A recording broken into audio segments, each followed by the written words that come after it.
A new approach to plastic payment cards is being pioneered right here in our region.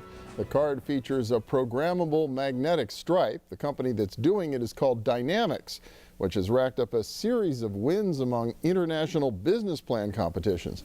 Jeff Mullen is the founder, president, and CEO of Dynamics, and welcome. Good to see you here. Thank you very much for having me. All right, well, why don't we start? First, we'll start with the product, and then we'll go to how it came to be. First off, how do you make a better plastic payment card? So what you do is, right now, all credit cards, there's over 1 billion debit and credit cards in the United States, are just dumb pieces of plastic.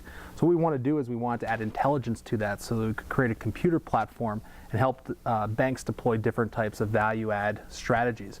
So what we do is we put an entire computer, this is a transparent card, into your everyday credit card. Can I see the circuit board inside there? You can see the circuit board, the battery. There's over 70 electric components squeezed into 1/10 of a cubic inch of volume. It's one of the most advanced, smallest form factor consumer electronic devices ever created. And the reason why we put this complete computer architecture into your average everyday credit card is because there's buttons on the card so that users can select different options. And when they select different options, we have the world's first card programmable magnetic stripe. So a user can say to the bank, I want to do something different. We can write that to the magnetic stripe so that that can be communicated through the existing 60 million 1970s era mag stripe readers that are used in all of our day-to-day debit and credit card purchases to the bank. So the bank is very intelligent. The cards are not. By adding intelligence to the cards, we can have a communication channel that exists between the consumer and their bank whenever they make a purchase. But you don't have to change the whole system that the banks are already using. Without changing any of the infrastructure. Right. Yeah. Correct. So if you can have a choice on a card like that, how do you use that practically? Where does that? So we have different types of products to suit different consumer needs. For the convenience-oriented consumer, we have the best convenience-oriented product. So we have multiple cards in one. So you can have debit, credit, corporate credit, personal credit, all in a single card. Just press the button, that different card is written to the world's first card programmable mag stripe. You can swipe and you can go. For the security-oriented individual, we eradicate credit card fraud. So this card has 5 buttons on a display. To turn this card on, you enter a code that only you know into the face of the card. If you enter the right code, then your number is displayed visually, so you can use it for your online transactions. Then that number is written magnetically, so you can use it for your in-store transactions.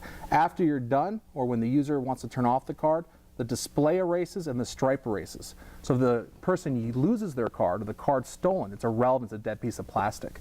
Someone picks it up that's not supposed to use the card, they can't use the card because they can't turn it on, because they do not know your code. Now, all those electronics, how long does the battery last? Battery lasts over 4 years on a single battery charge. In the United States, expiration dates are about 3 years. Okay. The cards are certified by major payment networks, and they survive all the durability tests. They're even waterproof. They'll survive in your washing machine. Pretty amazing. Now, you started this, what, a few years ago while you were in the graduate and MBA program at Tepper School? While I was at Tepper, right? Correct. While I was a business student at Tepper School of Business at Carnegie Mellon, wanted to start a company.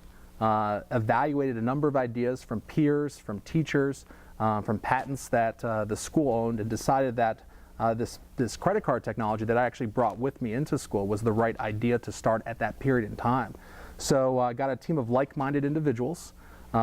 We went off to Craig Street and we had our own little space there. And the day before commencement, we had 7 full-time employees. We had a multi-million dollar round of investment term sheet on the table, and we had closed the largest paid pilots, a multi-million dollar pilot deal with one of the world's largest banks. Unbelievable. Pittsburgh, a good place to be trying to start a company like this? It's a great place, and for Dynamics is focused on magnetics technology. And what's really interesting about Pittsburgh is Pittsburgh's actually one of the magnetics capitals of the world. The steel industry was asked to create a number of advanced polarized and magnetized steels and alloys, and they spun out some of the best magnetics companies in the United States. So it's very easy for Dynamics to find top magnetics engineers and work with some of the top magnetics companies in the United States because they're all within 20 miles of us. Unbelievable. So are these cards now, is this technology on the market? Correct, the technology is on the market. You can go to dynamicsinc.com. You can browse the list of products that are currently available. And you can then initiate credit card applications to sign up for the card that you think suits you the best. Such a cool idea. Great to see it happening and growing in our region. Jeff Mullen, the company's called Dynamics. Thank you so much. Thank you very much for having me. And we'll be back in a minute with another of our region's entrepreneurial success stories. Stay with us.